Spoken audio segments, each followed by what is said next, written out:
이제 174페이지 손실보상의 내용 범위에 관한 건데, 여기 이해하는 그렇게 어려운 건 없어요. 그래서 일단 뭐 재산에 토지만 있는 건 아니죠. 토지가 주된 건데 그 건물 뭐 이런 거 부대적 손실 여러 가지 있다라는 거.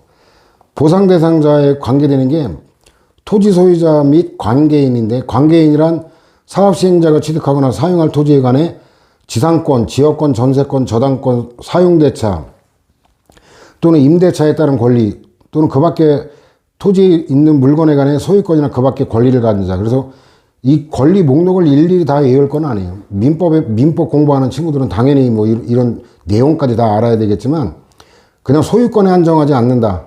소유자 및 관계인이니까. 근데 이제 중요한 기준 시점이 있죠. 다만 사업 인정의 고시가 된 후에 권리를 취득한 자는 기준의 권리를 승계한 자를 제외하고는 관계인에 포함되지 아니한다. 이것도 기준 시점이 사업 인정 고시라는 거 알아둘 필요가 있어요. 왜냐하면 그 사업 인정 어떤 사업이 시행된다 이러면 이제 보상받을 목적으로 뒤늦게 막 위장 전입하고 이런 경우가 상당히 많잖아요.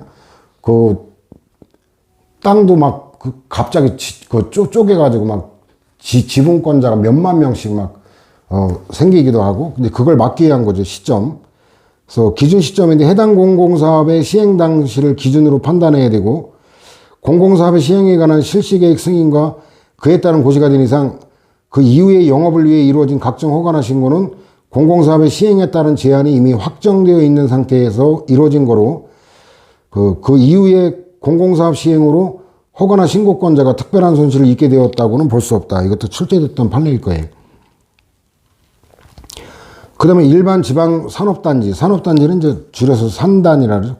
국가가 조성한 건 국가산단 뭐 이런 말을 쓰는데, 조성사업의 사업인정고시일 당시 그 사업지구 내에서 제재목과 합한 등 제조 판매업을 영위해 오다가 사업인정고시일 이후 사업지구 내 다른 곳으로 영업장소를 이전하여 영업을 하던 갑이 영업보상 등을 요구하면서 수용재개를 청구했지만 관할 토지수용위원회가 갑의 영업장은 임대기간이 종료돼 이전한 거지 공익사업 시행으로 인해 손실이 발생한 거 아니다 이래가지고 기각한 건데, 결론이 나오죠. 이런 경우 사업인정 고시일 기준이기 때문에 당시 보상 대상에 해당한다면 그 후에 영업장소가 이전되어도 여전히 손실보상 대상이 된다. 법률하고 연결하면 되는 거고. 그 다음에 세 번째 보면은 두 번째 줄, 그 사업인정고시일 이후에 이거는 이후 영업장소 등이 이전되어 수용재결 당시에는 해당 토지 위에 영업시설 등이 존재하지 않게 된 경우, 사업인정고시일 이전부터 해당 토지상에서 영업을 해왔고 당시 영업시설 등이 존재했다는 점에 관한 거, 이를 주장하는 자, 얘한테 유리한 거니까. 이게 증명이 되면 얘가 보상을 받게 되니까, 뭐 입증 책임, 증명 책임은 누구한테 유리한지만 알면 되죠.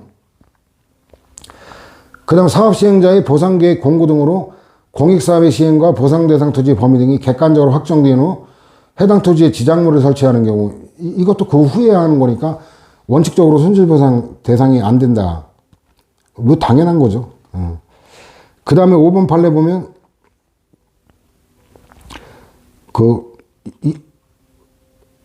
산업 입지 및 개발에 관한 법률에 따른 거, 요거는 이제 개별법이 있는 거잖아요. 그러니까 토지보상법이 적용되는 게 아니니까 이거는 뭐냐? 별도로 외워야죠. 산업단지 지정고시일이다.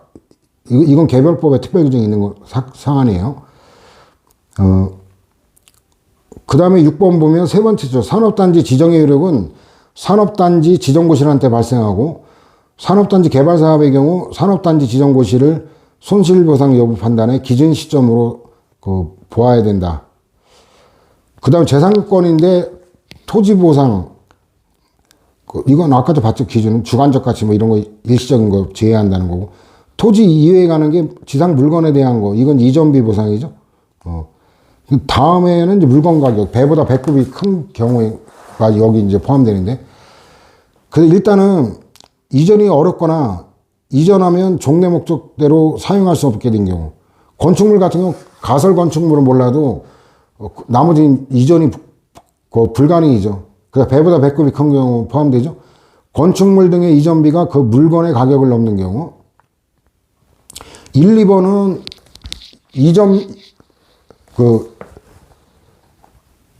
1, 2번은 이제 그 사업시행자가 소유권을 취득을 안 하는 사안이고, 3호가 사업시행자가 공익사업에 직접 사용할 목적으로 취득하는 거. 이건 취득한다는 말이 나오잖아요. 소유권 취득하는 경우는 세 번째에 한한다는 게 일단 배경지시로 보고, 판례로 가면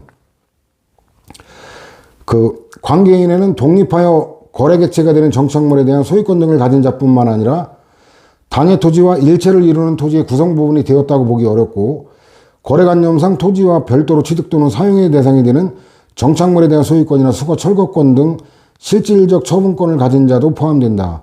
그러니까 이런 경우가 이제 민법에서 다르게 되는 사례를 보면 어떤 경우 있냐면, 그 향나무 같은 거 있죠. 뭐 1,000만 원, 몇 천만 원짜리 비싼 건 1억 넘는 것도 있어요. 그 다음에 또 수석 같은 거 있죠. 수석, 돌, 그 특이한 모양의 돌 몇 천만 원, 몇 억 가는 것도 있죠. 이런 것들은 그 재산적 가치가 굉장히 크기 때문에 이런 경우는 어때요? 통상 토지에 그 포함이 안 돼요. 원래 그 부동산이라는 게 토지 및 그 정착물인데, 이건 정착된 건 아니지만 그 별개로 다뤄져요. 그래가지고 이거는 계약서 쓸 때 명확하게 다뤄야 분쟁의 소지가 줄어들죠. 이 집과 땅만 파는 거지, 여기 돌과 나무는 별개다. 이렇게 분리한다든가, 아니면 이것까지 포함해서 가격을 얼마로 한다. 이런 식으로 명시적으로 하는 게 필요하죠. 자, 그 다음에 그 수거 철거권 등 실질적 처분권을 가진 자도 포함된다. 단순 결론인데 알아둘 필요가 있고, 그 다음에 그 이유에 따라 이전 비용에 못 미치는 물건 가격을 보상한 경우 사업시행자가 지작물의 소유권을 취득하거나, 아까 얘기했죠. 3호 빼고는 취득하는 게 아니라 그랬죠. 지작물의 소유자에 대해 철거 및 그 토지 인도를 요구할 수는 없고, 단지 자신의 비용으로 이를 직접 제거할 수 있을 권한과 부담을 가질 뿐이고, 이 경우 지작물의 소유자는 원칙적으로 지가 소유권자이긴 하지만 원칙적으로 사업시행자의 지작물 제거와 그 과정에서 발생하는 물건의 가치 상실을 수인해야 될 지위에 있다는 거죠. 소유권이 넘어가는 건 아니다는 거죠. 그 다음 네 번째 보면 이게 고속철도, 호남고속철도 이 사건인데, 철도건설사업 시행자인 갑공단이 을 소유의 건물 등 지작물에 관해 중앙토지수용위원회 수용재결에 따라 건물 등의 가격 및 이전 보상금을 공탁. 이 공탁한 경우는 그 보상금 받을 자가 그 보상금에 다툼이 있어가지고, 나 수령할 수 없다라든가, 또 과실 없이 그 보상금 받을 자가 누구인지를 알 수 없을 때, 이때는 이제 공탁하도록 되는데, 그런 것까지 출제될 건 아니라, 뭐, 이럴 건 아니고, 공탁한 다음에 을이 공탁금을 출급하자. 이거 받아 썼어요. 위 건물의 일부를 처벌과했고, 근데 이제 문제는 을은 위 건물 중에 철거되지 않은 나머지 부분을 계속 사용하고 있었는데, 소유권이 넘어간 건 아니니까, 그의 재개발 정비사업조합이 위 건물을 다시 수용하면서 수용 보상금 중에 위 건물 등에 관한 설치 이전 비용 상당액을 병조합과 을사에 성립한 조정에 따라 피공탁자를 갑공단, 이 누가 권리자인지 모르는 거죠. 갑공단인지 을인지 모르니까 공탁을 한 거예요. 을로 하여 채권자 불확지. 채권자 불확지는 뭐냐면 그 확실히 알지 못하는 걸 불확지라 그러죠. 알지자. 불확지 공탁을 한 사안인데 이중으로 받아먹은 꼴이잖아요. 그죠? 상식적으로 봐도. 그러니까 병조합에 대한 지작물 보상 청구권은 얘가 이중으로 받아먹는 건 말이 안 되잖아요. 을이 아니라 위 건물에 대한 가격 보상 완료 후 이를 인도받아 철거한 권리를 보유한 갑공단에 귀속된다. 그 도시 철도 시설 관리 공단인가 아마 그렇죠. 그 다음에 제약인한 거고, 6번 보면은 일단 보상금 여기도 이제 공탁했는데, 토지에 폐합성 수지를 포함한 산업 쓰레기 등 폐기물이 남아있자 갑을 상대로 폐기물 처리 비용에 지급을 구한 사안인데, 한국토지주택공사는 갑에게 폐기물을 이전하도록 요청하거나 불이행을 이유로 처리비에 해당하는 손해배상을 청구할 수 없다라는 거예요. 이건 뭐냐면 이 쓰레기 처리 비용이 엄청나게 들어가기 때문에 요 보상금을 그 1원인가 이렇게 책정을 한 거예요. 보상금을. 왜냐면 이 쓰레기 처리 비용이 몇 억 이상 들어갈 수 있는 사안이기 때문에, 그래가지고 보상금에서 까고 줘야 될 거 아니에요. 그러다 보니까 보상금이 1원인가 이렇게 된 거예요. 그러니까 그래가지고 지가 한국토지주택공사가 어때요? 지가 처리비를 까고 보상을 했기 때문에 얘한테 청구할 수가 없다라는 배경이죠. 사업시행자지 토지소유자가 아니죠. 아까 얘기했죠. 재결 신청권자는 사업시행자예요. 관할 토지수용위원회에 물건의 수용 재결을 신청할 수 있다. 지장물인 건물은 그 건물이 적법한 건축 허가를 받아 건축된 것인지 여부에 관계없이 그 사업인정구 시 이전에 건축된 건물이기만 하면 손실보상의 대상이 된다라는 거. 이것도 음미할 거예요. 적법한 건축 허가 여부와 관계없다. 그 다음에 도시개발사업의 시행자가 사업 시행에 방해되는 건축물 등에 관해 물건의 가격으로 보상한 경우 보상만으로 해당 물건의 소유권을 취득하는 건 아니고, 이것도 뭐 앞에서 봤던 거죠.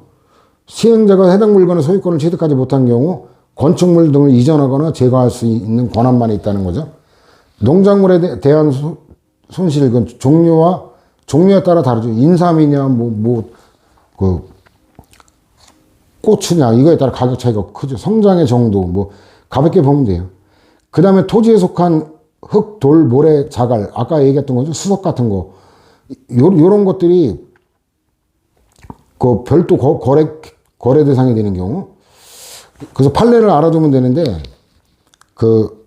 판례 본문의 두 번째 줄, 토지 형질 변경 또는 채석 채취를 적법하게 할 수 있는 행정적 조치가 있거나 그것이 가능하고 구체적으로 토지 가격에 영향을 미치고 있음이 객관적으로 인정되어 토지와는 별도의 경제적 가치가 있다고 평가되는 경우를 의미한다. 그리고 이제 포섭 과정인데, 이거는 이제 이게 원인이 됐기 때문에 이게 없었더라면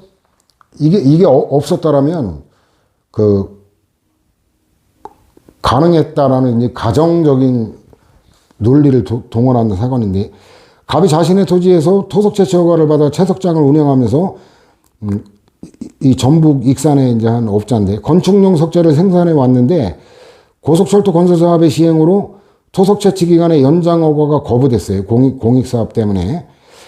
사업 시행직에 편입된 위 토지에 대해 매장된 돌의 경제적 가치가 수십억이 되더라고요. 보니까 10몇억인가 그 정도 되던데, 경제적 가치를 고려하지 않은 채 보상액을 산정하여 수용 재결한 사안인데, 이 토지에 매장된 돌을 적법하게 채취할 수 있는 행정적 조치의 가능성이 부정된다. 이래가지고 보상 대상이 아니라고 했는데 이거 파기시켰죠. 왜냐하면 이거 가정적인 거예요.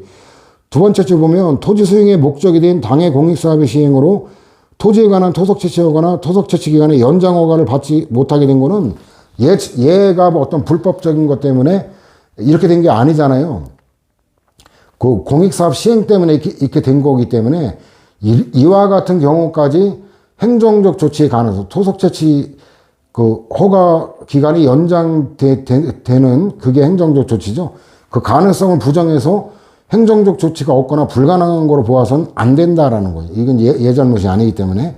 그 다음에 이전비 보상과 관련해서 수목, 이건 분류는 엄밀히 말하면 잘못됐어요. 이 임목에 가는 건 아까 175의 맨 밑에 지상물건에 가는 거, 건축물, 임목, 거기 들어가는 건데, 일단 분류를 이쪽으로 해놨는데 여러분들은 그냥 결론만 알아두면 되죠. 이것도 수목의 이식비용, 옮겨 심는 걸 이식비용이라 그러죠. 이식비용을 산정할 때 수목 1주당 가액을 산정 기준으로 대량의 수목을 이식하는 경우 규모의 경제원리에 따라 이식비용을 감액할 수 있다. 규모의 경제, 참 오랜만에 들어보니 경제학에서 나오는 용어죠. 규모가 클수록 생산 단가나 이런 게 줄어드는 걸 규모의 경제라 그러죠. 또 규모의 역설도 있죠. 지나치게 규모가 커버리면 오히려 비효율적인, 비능률적인 이런 거. 그래서 이거는 상식적으로 알 수 있을 거예요. 왜냐면 이게 수만 그루다 이러면 어때요? 이식하는 업자에게 단가를 낮출 수가 있잖아요. 이건 상식인데, 요거와 구별될 게 이제 고손액이라고 하는 건데, 수목을 대량으로 이식하는 경우 규모의 경제 원리에 따라 고손액을 감액해야 되는 건 아닙니다. 고손액은 규모의 경제와 무관하다는 거예요. 고손액은 고사돼서 발생하는 손실액을 고손액이라 그래요. 왜냐면 그 나무의 특성에 따라, 저도 뭐 그 전문적인 지식은 없는데, 예를 들어 배나무 같은 경우는 이식이 불가능하대요. 이식하면 100%다 죽는다 그러더라고요. 그 고손율이 엄청나게 높죠. 그런 경우는 아예 그냥 그 나무값 물어주는 그런 거고, 또 나무의 종류, 수종에 따라서는 고손율이 낮은 경우도 있고 그렇죠. 근데 이거는 규모의 경제하고 관계없는 거라 감액해야 되는 거 아니다. 근데 결론 정도 알아두면 돼요. 그 다음에 분묘에 가는 건 이장 비용. 권리부상인데 광어권, 어업권, 양식권, 물, 용수하면 우리가 1편에 그 민중적 관습법, 용수권, 물에 관한 사항이고, 그거 민중적 관습법 사례로 본 바가 있죠. 이 판례 사안을 알면 되는데, 댐 건설에 관한 게 나오죠. 여기 이제 보면, 이 물의 사용에 관한 권리에 포함되는데, 그 세 번째 점은 물을 사용하여 사업을 영위하는 지위가 독립하여 재산권, 즉 처분권을 내포하는 재산적 가치 있는 구체적 권리로 평가될 수 있을 때에 한해서 가능하다라는 거고. 그 다음에 이제 하천법에 의해 하천수 사용권이 있죠. 요게 세 번째 조감. 요거는 하천의 점용허가에 따라 해당 하천을 점용할 수 있는 권리와 마찬가지로 특허에 의한 곡물 사용권의 일종으로 양도가 가능하고 민사집행법상 집행 역시 가능한 독립된 재산적 가치가 있는 구체적 권리다. 그러니까 이것도 보상 대상이 된다라는 얘기고, 그 다음에 물건 또는 권리 등에 대한 손실보상의 산정 기준이나 방법에 관해 구체적으로 정하고 있는 법령 규정이 없는 경우 그 성질상 유사한 물건이나 권리 등에 관한 관련 법령상 손실보상의 산정 기준이나 방법에 관한 규정을 유추 적용할 수 있다라는 건데, 이제 구체적 사례가 나오죠. 이제 포섭이 바로 되는데, 인세홀딩스 주식회사가 한탄강 일대 토지에 수력발전용 댐을 건설하고 한탄강 하천수에 대한 사용허가를 받아 그 하천수를 이용하여 소수력 발전 사업을 영위했는데, 한탄강 홍수조절지 댐 건설 사업 등의 시행자인 한국수자원공사가 댐 건설에 필요한 위 토지 등을 사용하면서 지작물과 영업손실에 대해서는 보상을 했지만, 하천수 사용권에 대해서는 별도로 보상금을 지급하지 않자 재개를 거쳐 하천수 사용권에 대한 별도 보상금을 산정하여 지급해달라는 취지로 보상금 증액 소송, 이 증감 청구 소송에는 증액 청구 소송과 감액 청구 소송이 있거든요. 그런 구체적인 내용을 형식적 당사자 중에서 보기로 하고, 갑회사의 하천수 사용권에 대한 물의 사용에 관한 권리로서의 정당한 보상 금액은 어업권이 취소되거나 어업면허 유예기간 연장이 허가되지 않은 경우에 손실보상의 산정 방법과 기준을 유추 적용하여 산정하는, 물어줘야 된다는 얘기죠. 그 다음에 일시 손실보상, 이건 손해배상 때도 봤죠? 벌 수 있는데 못 벌게 된 거를 일시 손실보상이라고 그러죠. 예를 들어 내가 교통사고로, 불법행위죠. 교통사고로 다쳐가지고 3개월간 입원했다면 3개월간 돈을 못 벌 거 아니에요? 그런 게 일시 손실인데, 일단 영업손실인데 두 가지 단어 외워야 돼. 폐업, 휴업 두 가지 있다는 거. 이건 가장 중요한 게 영업이익이죠. 근데 이게 영업이익 산정하는 것도 굉장히 기술적이죠. 이전비 고려한다라는 거고. 그 다음에 여기도 판례하고 연결되기 위해서는 일단 첫 번째 적법한 장소예요. 무허가 건축물 등 불법 형질 변경 토지, 이 불법 시설에는 안 된다라는 거고. 다만 그 임차인의 경우는 그 경제적 약자니까 그 불법이라 하더라도 무허가 건축물 등에서 임차인이 영업하는 경우, 이때는 다음 주 사업자 등록을 하고 행하고 있는 영업. 이래가지고 임차인의 경우는 적법 여부를 따지지 않는다라는 거. 사업인정고실 등 전에 허가 등을 받아 그 내용으로 행하고 있는 영업. 그러니까 영업 장소가 1호고 적법한 장소여야 되고, 두 번째는 영업 자체가 적법해야 된다는 거예요. 영업 자체가 불법이면 안 된다라는 거예요. 자, 그 다음에 이제 상식적인 판례죠. 영업 손실에 관한 보상에서 영업의 폐지 또는 휴업 여부의 구별 기준은 폐지는 아예 장사 그만두는 거고, 그 휴업은 임시로 쉬는 걸 얘기하잖아요. 구별 기준은 영업의 이전 가능성 여부. 이전이 가능하면 휴업이고, 이전이 불가능하면 폐업이 되겠죠. 폐지가 되겠죠. 이전 가능성, 이거 안 보면 헷갈리는 게 나오는데, 이전 가능성 여부는 법령상의 이전 장애 사유 유무만이 아니라 인근 주민들의 이전 반대 등과 같은 사실상의 이전 장애 사유까지 종합하여 판단한다. 이 뒷부분을 음미해야 돼요. 법학인데 사실상 이전 장애 사유도 포함한다라는 거. 그 다음 판단 기준식인데 똑같아요. 손실보상은 밑에 두 번째 줄. 협의 성립, 수용 재결 또는 사용 재결 당시를 기준으로 판단한다는 거.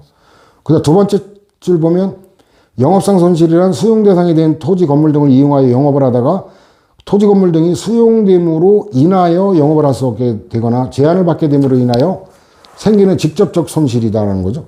따라서 이거는 수용으로 인한 거지 그 전에 수용 재결 이전에 사업인정고시 등 절차 진행으로 입은 영업상 손실에 대한 보상 규정이 근거 규정이 될 수 없다는 이건 안 된다라는 거고. 그 다음에 이게 또 논란이 많이 됐던 거죠. 영업을 하기 위해 투자한 비용, 이게 시설비나 이런 거 권리금이라고 하는 게 여기에 포함되잖아요. 이런 비용이나 영업을 통해 얻을 거로 기대되는 이익, 이건 우리가 많이 봤죠. 기대이익, 이거는 뭐 개발제한구역도 그렇고 집가상승의 뭐 기대이익 이런 거 재산권에 포함이 안 되니까 얘는 보상 대상이 되지 않는다. 그 다음에 신고 없이 종기업을 영위한 경우, 이것도 영업 자체가 불법이니까 휴업 보상 대상이 되지 않는다. 근데 문제는 뭐냐면, 7번하고 비교해야 돼요. 무신고 업이 무조건 다 신고를 안 한 거는 처벌되는 거는 당연하지만, 신고 없이 한 영업이 위법이 되는 경우도 있고, 아닌 경우도 있다라는 건데, 이거는 논리적으로 뭐 대법원이 그걸 갖다 정리해서 내린 판결이라고 보기는 어렵고, 일단 그냥 이 사안의 특성을 고려했다고 저는 그렇게 보여지는데, 자, 이게 본문의 둘레, 여섯, 일곱째 줄, 거기 우측에 핵심이 나오는데, 위법한 영업은 보상 대상에서 제외된다는 의미인데, 그 자체로 헌법에서 보장한 정당한 보상의 원칙에 배치된다고 할 건 아닌데, 다만 영업의 종류에 따라서는 그 판단 기준을 제시하지는 못하고 그냥 영업의 종류에 따라서는 관련 행정법규에서 일정한 사항을 신고하도록 규정하고는 있지만 그러한 신고를 하도록 한 목적이나 관련 규정의 제정의 내용 등에 비춰볼 때 신고를 하지 않았다고 해서 무신고 영업이긴 하지만 영업 자체가 위법성을 가진다고 평가할 건 아닌 경우도 적지 않고, 이러한 경우라면 신고 등을 하지 않았다 하더라도 영업손실 등에 대해서는 보상을 하는 게 헌법상 정당보상의 원칙에 합치하므로 시행규칙의 규정은 그러한 한도에서만 적용되는 거로 제한하여 새겨야 한다. 근데 그에 관한 판단 기준을 제시하지 못하고 있어요. 우리가 1편에서는 이런 판례를 못 봤잖아요. 무신고 영업은 자족적 신고든 수리를 위한 신고든 불법 영업이 된다 그랬잖아요. 근데 이게 판단 기준도 제시하지 못하고 저딴 결론을 내린다는 거는 글쎄 논리적으로는 설득력이 없는데, 박균성 교수님은 더 나아가서 아예 일반화시키더라고. 자족적 신고의 경우는 신고 자체가 안 한 거, 신고의 불법이지 영업 자체의 불법은 아니다. 이렇게 자족적 신고와 수리를 위한 신고를 무조건 나눠가지고 하는데, 글쎄 그것도 무슨 논리적인 근거를 제시하지 못하고 결론만 주장하는 거라 그것도 설득력이 없고, 하여튼 이거는 앞으로 학계 연구 주제가 돼야 될 것 같아요. 그 다음에 체육시설업 구체적 사례가 나왔죠.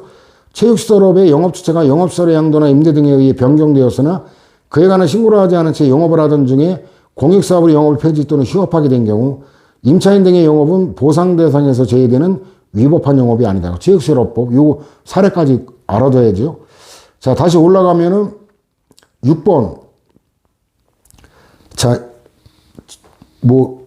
토지보상법에 관계되는 건 재결 무조건 거쳐야 된다는 거, 이거는 계속 보는 건데, 요 재결 절차를 거치는 게 소송 요건이기 때문에, 당사자 소송 각하사유다라는 거, 그죠? 그게 이제 추가가 됐죠. 자, 그 다음에 9번 판례 보면은, 영업에 매년 일정한 계절이나 일정한 기간 동안에만 인적 물적 시설을 갖춰 영리를 목적으로 하는 영업을 하는 경우도 포함된다는 거. 이런 경우가 이제 대표적인 게 계곡에서 더울 때 한철 장사하는 거, 음식점 같은 거, 이런 거인데, 춘천에 저도 자주 갔었는데, 대청댐이라, 소양댐에서 이제 배 타고 청평사로 넘어가잖아요. 청평사 일대가 그래요. 여름 이후에는 장사 안 하는 경우가 굉장히 많아요. 무주구천동 거기도 마찬가지고, 그 계곡 장사가 대표적인 이런 건데, 그것도 어쨌든 영업은 영업이니까 물어줘야 된다. 그 다음에 그 10번 판례 보면 무허가 건축물에서 축산업을 영위하는 갑. 요건데, 요거는 이제 인정이 안 되죠. 무허가 건축물이니까. 그 법률하고 연계하면 되고. 그 다음에 이제 매각 손실액의 의미인데, 이것도 굉장히 지엽적인 건데, 밑에서 세 번째 줄 핵심이 나오죠. 영업의 폐지로 인해 제품이나 상품 등을 정상적인 영업을 통해 판매하지 못하고, 일시에 매각해야 하거나 필요 없게 된 원재료 등을 매각해야 함으로써 발생하는 손실. 이렇게 되면 어때요? 곧 떠리로 팔을 수밖에 없잖아요. 그죠? 급하니까. 상식적인 결론이죠. 지엽적인 거는. 그 다음에 매각 손실액 산정에 이처가 되는 재고자산의 가격에 당해 재고자산을 판매할 경우 거둘 수 있는 이윤. 이거는 포함되지 않는다. 왜 그러냐? 영업이익에 이미 포함되어 있기 때문에 그렇다는 거예요. 그 다음에 13번 보면은 그 두 번째 줄 본문. 잔여지를 종래 목적으로 사용하는 게 가능한 경우라도 잔여지 손실보상 대상이 되고, 잔여지를 종래 목적에 사용하는 게 불가능하거나 현저히 곤란한 경우이어야만 잔여지 손실보상 청구를 할 수 있는 건 아니다. 이것도 분류는 저 잔여지 쪽으로 간접 손실로 해야 맞을 건데, 그냥 여러분들 여기서 보세요. 그 다음에 저거 하나가 질문 하나 꺼리고, 밑으로 두 번째 줄 내려가면, 잔여 영업시설에 시설을 새로 설치하거나 잔여 영업시설을 보수하지 아니하고는 그 영업이 전부 불가능하거나 곤란하게 되는 경우만을 의미하는 게 아니다라는 거. 이것도 뒤틀 수 있는 여지가 있죠. 공익사업의 영업시설 일부가 편입됨으로써 잔여 영업시설의 운영에 일정한 지장이 초래되고, 이에 따라 종전처럼 정상적인 영업을 계속하기 위해서는 잔여 영업시설에 새로운 시설을 설치하거나 잔여 영업시설을 보수할 필요가 있는 경우도 포함된다라는 거죠.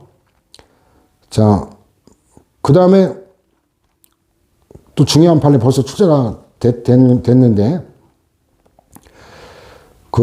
재결 절차를 안 거치면 안 된다는 건 계속 똑같은 거고, 영업의 단일성, 동일성이 인정되는 범위에서 보상금 산정의 세부 요소를 추가로 주장하는 경우에는 별도로 재결 절차를 거쳐야 하는 건 아니다.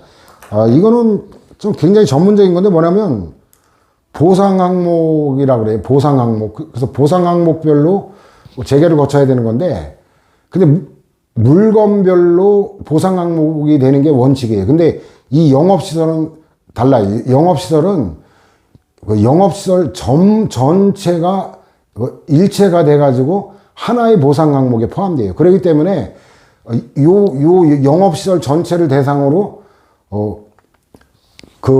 재결을 거쳤다면은 재결 절차를 거친다는 요건은 충족된 거지. 그 이외에 이제 세부 요소를 추가로 주장하는 거는 이거는 별도 재결 절차를 거칠 대상이 아니다는 거예요. 이거는 동일한 보상 항목이기 때문에 그렇다는 건데, 그 다음에 15번 보면은 재결 절차 안 거치면 안 된다. 계속 똑같은 거죠. 그 다음에 이제 어떤 보상 항목이 공익사업을 위한 토지 등의 지분 보상에 관한 법령상 손실보상 대상에 해당함에도 관할 토지수용위원회가 사실을 오인하거나 법률을 오해함으로써 손실보상 대상에 해당하지 않는다고 잘못된 내용을 제기한 거예요. 이거는 뭐예요? 보상금이 달라지는 거잖아요. 보상 대상에 해당하면 보상금이 늘어나겠죠. 그러니까 보상금을 다투는 거니까 예측할 수 있죠. 뭐냐면 밑에 세 번째 줄 보상금 증감 청구 소송이다라는 거죠. 피보상자는 관할 토지수용위원회, 얘는 합의행정청이기 때문에 권리 주체가 아니죠. 이거는 이제 항고소송이죠. 상대로 재결에 대한 취소소송을 제기할 게 아니라 사업시행자, 얘는 권리주체죠. 상대로 보상금 증감 청구소송을, 증감소송을 제기해야 된다. 이거 해석할 수 있죠. 그 다음에 농업손실, 이건 여러분들 읽어보면 될 거고, 이제 판례로 가보면, 역시 농업손실에 대한 보상 청구권, 이거는 행정소송이다. 이건 당연한 거고. 그 다음에 사업시행자가 보상금 지급이나 토지 소유자 및 관계인의 승낙 없이 공익사업을 위한 공사에 착수하여 영농을 계속할 수 없게 된 경우, 2년분의 영농 손실 보상금, 이거와는 별개죠. 별개로 발생한 손해이기 때문에 이거는 공사 사전 착공으로 토지 소유자나 관계인이 영농을 할 수 없게 된 때부터 수용 개시일까지 입은 손해를 배상할 책임이 있다. 이건 제목 갖고 되죠. 뭐냐면, 일단, 영농 보상, 이거는 뭐냐면, 땅값만 물어주고 끝날 일이 아니죠. 왜냐면, 이 농작물이 다른 데로 옮겨가지고 새로운 농지에다가 해가지고 이게 인삼 같은 경우도 몇 년을 해야만 비로소 이제 수확이 가능한 이런 품종들도 있거든요. 그래가지고 2년 동안에 공백이 생길 거를 물어주는 게 2년간의 보상금이고, 얘는 조기 착공으로 그러니까 수용 재개해서 정한 시기 이후에 이제 떠난 후에 2년간의 이게 아니라 이전에 먼저 떠났잖아요. 이전에 먼저 떠나니까 이거는 이후에 발생되는 거와 별개니까 별도로 물어줘야 된다. 뭐 어려운 판례는 아니고. 그 다음에 이것도 맞아요. 농업이든 영업이든 뭐 예외 없죠. 재결 안 거치고는 안 된다. 임금도 규정이 있다. 기타 손실인데 덜렁 그냥 국토교통부랑 그래가지고 위헌 시비가 있죠. 그 다음에 재결 절차를 거쳐야 되는 건 뭐 다 똑같죠.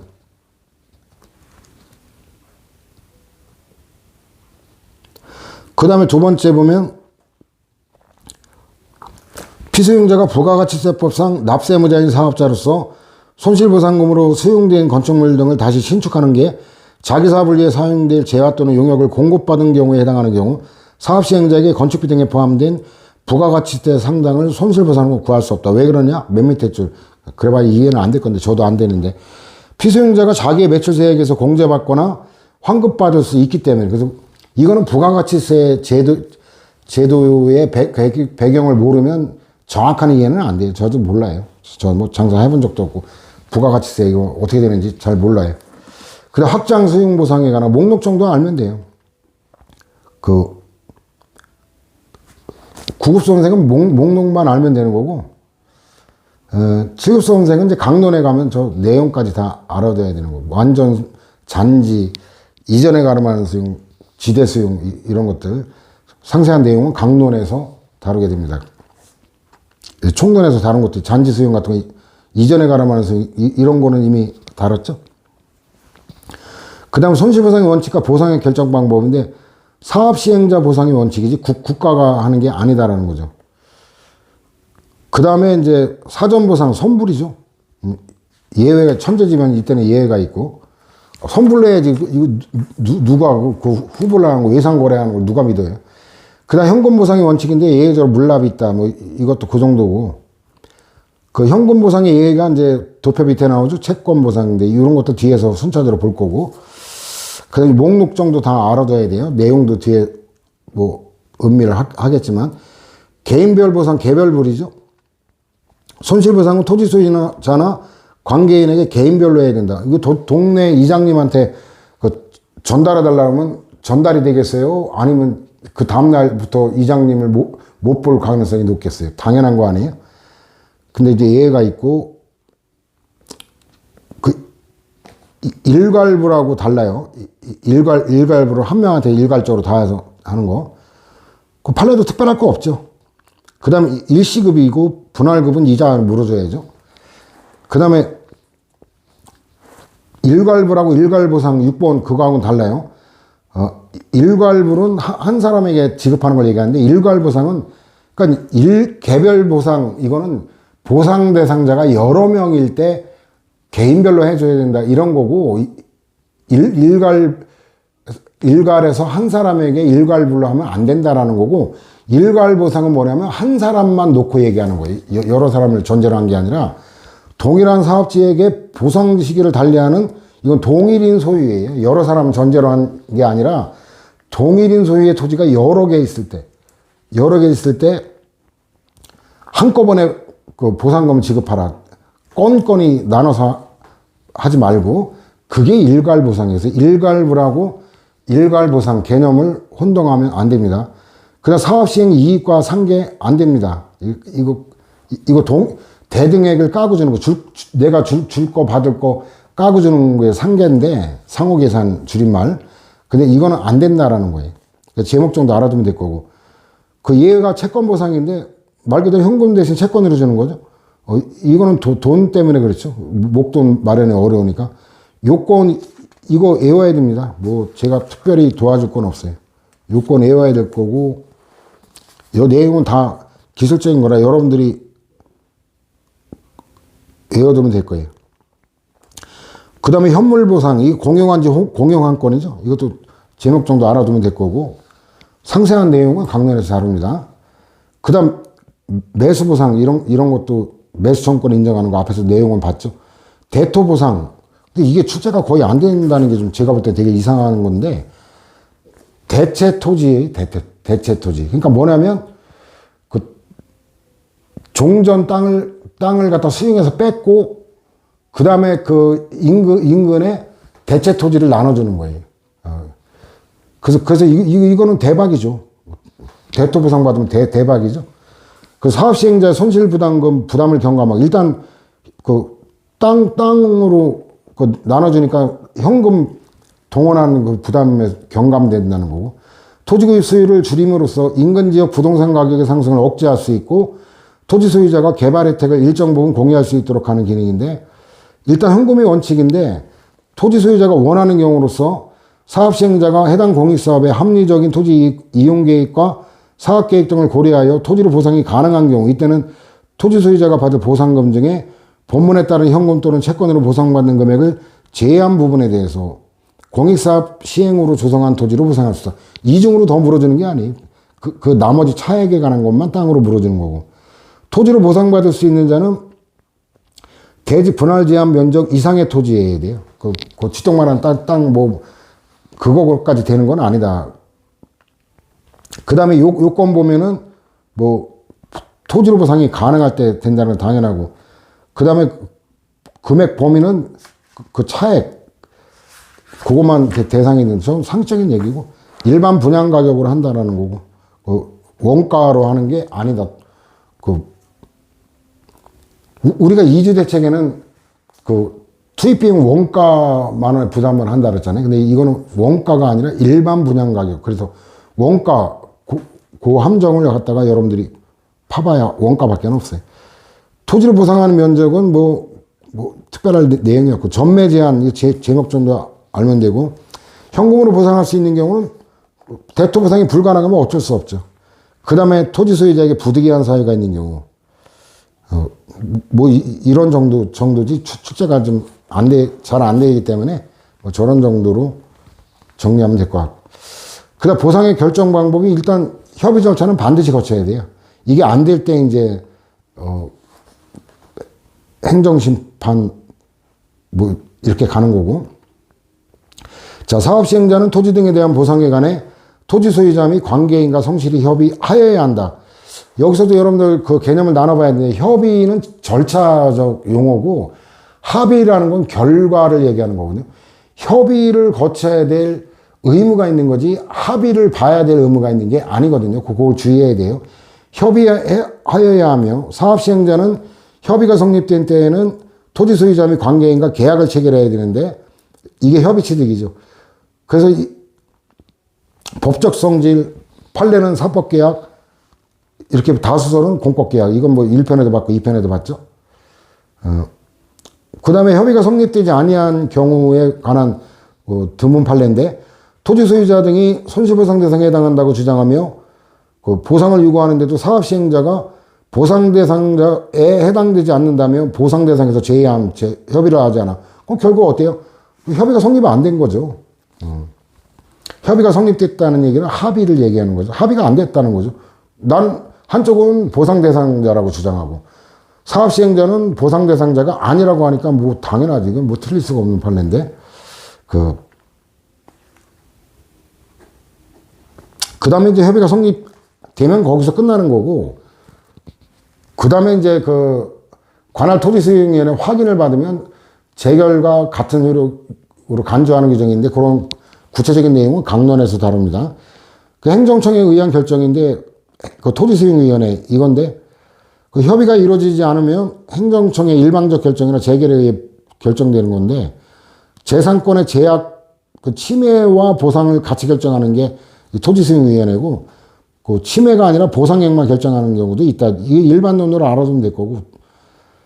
그 다음에 토지수용위원회는 사업시행자, 토지소유자 또는 관계인이 신청한 범위 안에서 재결해야 되는데 손실의 보상에 있어서는 증액 재결까지 할 수 있다라는 거. 그 다음에 이제 편입 토지 보상, 지작물 보상, 영업, 농업 보상에 관해 토지소유자나 관계인이 사업시행자가 재결 신청을 청구했음에도 사업시행자가 재결 신청을 하지 않을 경우, 이것도 계속 반복되는데 재결 신청권은 사업시행자, 토지 소유자 및 관계인은 재결 신청 청구권만 있다 그랬죠. 근데 이거 안 하면 결국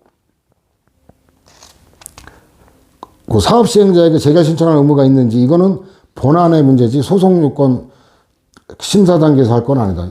이거 아마 보충 자료를 해놨나 모르겠네.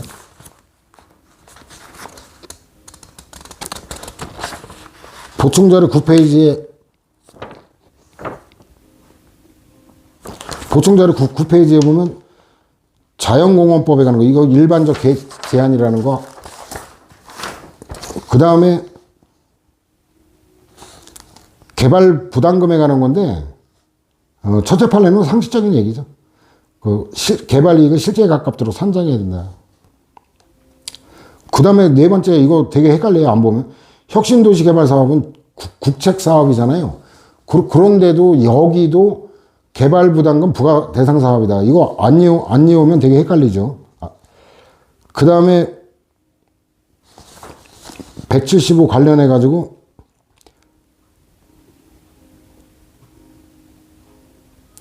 이거는 기존 판례 그거네.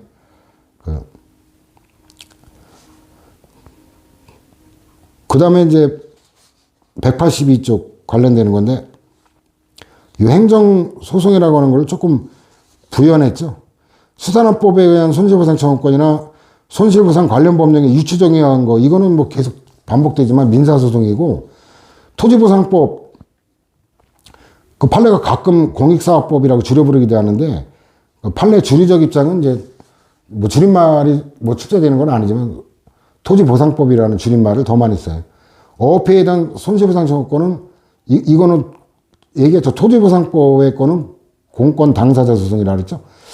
민사소송은 할 수 없고 재결 절차를 거친 다음에 재결의 불복이 있을 때 83조, 이거는 이제 항고소송, 85조 형식적 당사자 소송이죠. 그거를 조금 보완을 한 거고.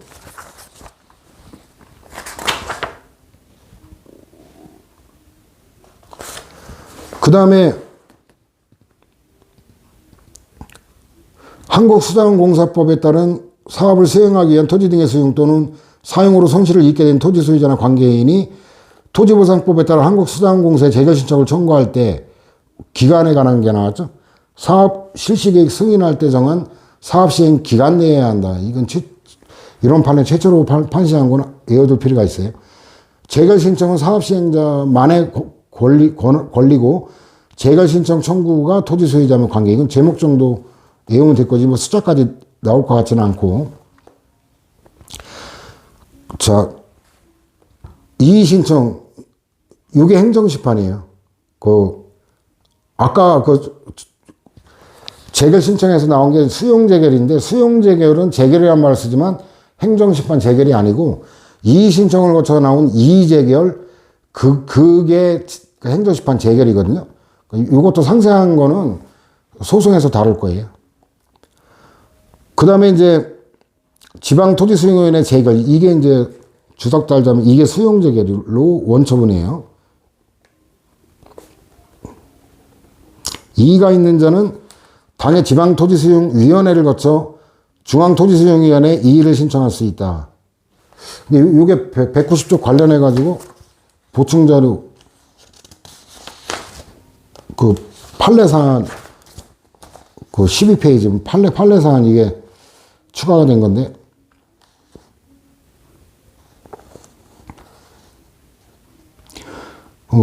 1번 판례는 봤던 거고, 2번 보면은 토지수용위원회 수용제기를 있은 후에 토지 소유자 등과 사업시행자가 다시 협의하여 토지 등의 취득이나 사용 및 계획하는 보상에 관해 임의로 그 계약을 체결할 수 있다. 이걸 반대할 이유가 없죠. 당사자 간에 합의가 되면 그 존중할 당연한 거죠.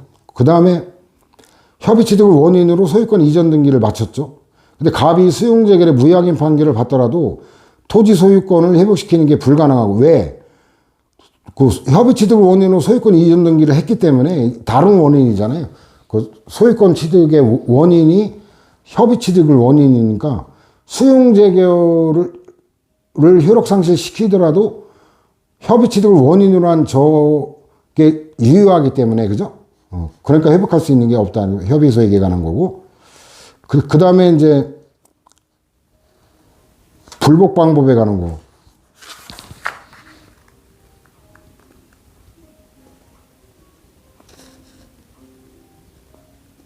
그리고 아까 189 교과서에 그 불복 방법에 관한 걸 안 해놨기 때문에 이 불복 방법에 관한 걸 좀 부연 설명했죠. 그래가지고 편입 토지 보상, 그 다음에 지작물 보상, 영업 농업 보상에 관해 토지 소유자나 관계인이 사업시행자에게 신청을 청구했음에도 재결 신청 안 했을 때 불복 방법. 아까는 그렇게 제목만 그렇게 하다가 제가 실수를 했어요. 그래가지고 불복 방법하고 이제 나눠가지고 호청자를 보완을 했죠. 사업시행자를 상대로 거부처분 취소소송, 부작위 확인 소송, 이렇게 거부나 부작위에 관한 항고소송이라는 거고. 그 다음에 재결 신청하는 의무가 있냐 없냐는 위법적법에 관한 거니까 이건 본안 판단이지 소송 요건 심사 단계 고려할 요소가 아니다라는 거고. 그 다음에는 이제 우리가 교과서에 봤던 판례죠. 자, 그 다음에 행정소송에 관한 거. 요거는 그 재결 취소송, 상세한 거는 이제 소송을 다 공부해야 이해가 되는데, 일단 한번 대충 간단하게 봅시다. 제가 주석을 다뤄놨는데, 사업시행자, 토지 소유자 또는 관계인은 34조에 따른 재결, 이게 수용재결인데, 말이 재결이지, 이건 원처분이지, 행정심판 재결이 아니. 그리고, 얘들이 합의로 할 걸 못하니까 대신한다고 대리로도 받죠. 불복할 때는 재결서를 받은 날부터 90일 이내에 이의신청 거쳤을 때는 이의신청에 대한 재결서, 이게 이의재결이고 이게 행정심판 재결로서 확인행위죠. 60일 이내에 각각 소송을 제기할 수 있는데, 이 경우 사업시행자는 행정소송 제기하기 전에 그 보상금 공탁해야 되고, 보상금을 받을 자는 공탁된 보상금을 소송이 종결될 때까지 수령할 수 없다는 얘기예요. 그 다음 이의신청인 행정소송 제기는 사업의 진행 및 토지 사용을 정지시키지 아니한다. 이것도 집행부정지 원칙이다라는 거 알면 당연하고. 그 다음에 공유소면 매립사업으로 인해 관행어업권을 상실하게 된 취득, 이거 손실보상청구권 행정소송인데, 하천법 본문에 관한 거, 본문에 따라 제지로 편입된 거, 이거 항고소송 제기할 수 있다. 그 다음에 이제 사업시행자가 재결에 불복하여 이의신청을 거쳐 행정소송을 제기하는 경우 증액된 보상금을 공탁해야 될 시기인데, 굉장히 지엽적인 논점이죠. 원칙적으로는 소송 제기 전인데, 사심 변론 종결 당시까지 요건을 갖춰왔다면 흥결해야 하는 취지되었다. 그래서 이 보정이 가능한 거는 보정이 가능한 건 기다려줍니다. 보정이 불가능한 거, 대상 적격이 인정이 안 된다든가,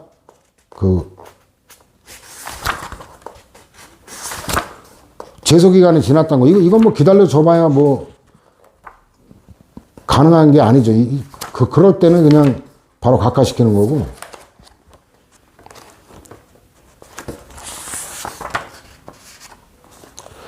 그 420에 관련된 게 나오는데, 요건심리에 관한 거는 1-273에서도 인용했는데, 3-191에도 관계돼요. 그 소송 요건을 충족했냐란 아니냐를 심리하는 거고, 이거는 내용이 위법이냐 적법이냐 내용을 따지는 게 아니라 형적 심리라고 하는데 또 법원의 직권조사 사항이고 자백 대상이 안 된다는 것도 출제가 여러 번 됐고 소송 요건을 개설했을 때 보정이 불가능할 때는 각하. 근데 보정이 가능할 때 밑에 나오죠. 그 판례 밑에 보면 그 소송 제소 당시에 요건이 흠결돼도 바로 각하하지는 않고 사실 구도변론 종결시까지 구비하면 하자가 치유된다. 보정이 불가능하면 바로 각하고 보정이 가능하면 기다려준다라는 거예요. 사실 변론 종결 당시까지. 그럼 사실 변론 종결 당시까지라는 얘기는 항고심, 고등법원까지만 가능하지 대법원에서는 안 된다라는 것도 음미해야 될 거고 그 다음에 대상이 원처분주의다. 이거는 지금 설명해도 이해를 못할 거니까 넘어갑시다. 당사자 소송인데 이게 전원합의체로 바뀐 판례죠. 출제 엄청 많이 됐죠. 그래가지고 특별조치법에서 정하고 있는 손실배상 청구권 공권이고 공권이면 필연적으로 당사자 소송으로 가는 거 두 번째.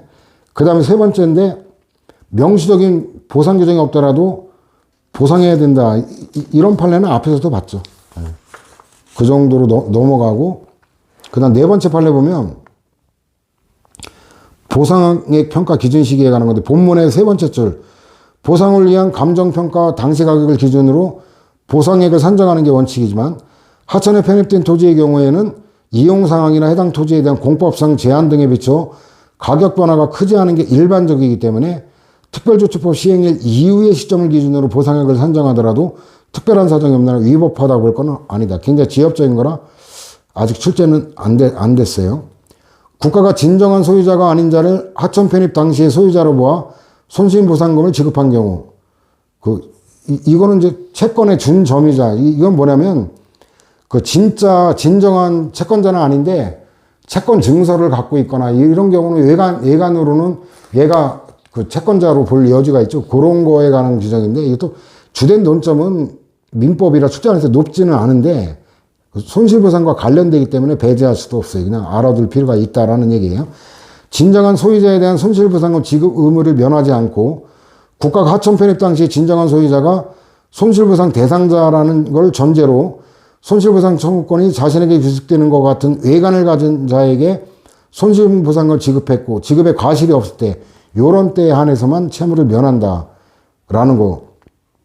평가 기준의 해석인데 이건 밑에서 세 번째 줄 원칙적으로 편입 당시의 지목 및 토지 이용 상황을 기준으로 평가하되 편입 당시의 지목 및 토지 이용 상황을 알 수 없을 때에는 예외적으로 현재 토지 이용 상황을 고려해야 된다는 취지로 해석하는 게 타당하다. 이런 내용은 앞에서도 봤죠. 이 분류 목차가 조금 꼬이긴 했는데 보상금에 관한 거하고 이제 다음 페이지 3 소송에 의한 결정 이건데 그래서 저거는 이제 토지보상법 이외의 거 별도로 다룬 거예요. 이 보상금 청구 소송도 당연히 행정소송이죠. 근데 이 내용은 지금 잘 모를 거니까, 뒤에서 상세하게 보기라고 판례만 간단하게 보고, 그래서 지연가산금 청구, 얘도 손실보상금에 포함되는 그거잖아요. 그러니까 당연히 행정소송이지 민사소송은 안 된다. 그 다음에 또, 지연됐을 때는 이제 이자 물어줘야 되는 거. 당연한 상식이죠. 지연손해금. 그 다음에 제소기간 내에 일부 청구임을 명시하여 보상금의 증감에 관한 소송을 제기해 전부 승소한 경우 청구 취지 확장을 위한 항소이익이 인정되지 않는다. 이건 뭐냐면 밑에서 세 번째 줄에 나오죠. 원고들로서는 제소기간이 도가한 후에라도 사심 변론 종결 시까지 나머지 부분의 보상금을 구하는 별개의 소를 별소라 그러죠. 별소를 제기할 수 있기 때문에 동일한 소송에서 청구 취지를 갖다가 더 넓히는 이거를 인정할 실익이 없다라고 본 건데 그 정도 결론 정도 알아두면 될 거고 그 다음에 이제 밑에서 두 번째 줄 지연가산금은 제소기간에 구애받지 않고 소송 절차에서 청구 취지 변경 등을 통해 청구할 수 있다. 그래서 소송에 의한 거는 이제 특별한 불복 절차에 관한 규정이 없을 때 학설은 공권 당사자 소송, 판례는 사건 민사 소송. 늘 우리가 다뤄왔던 그 내용을 다시 한번 복습하는 거죠. 자, 오늘은 여기서 마치겠습니다. 수고 많았습니다.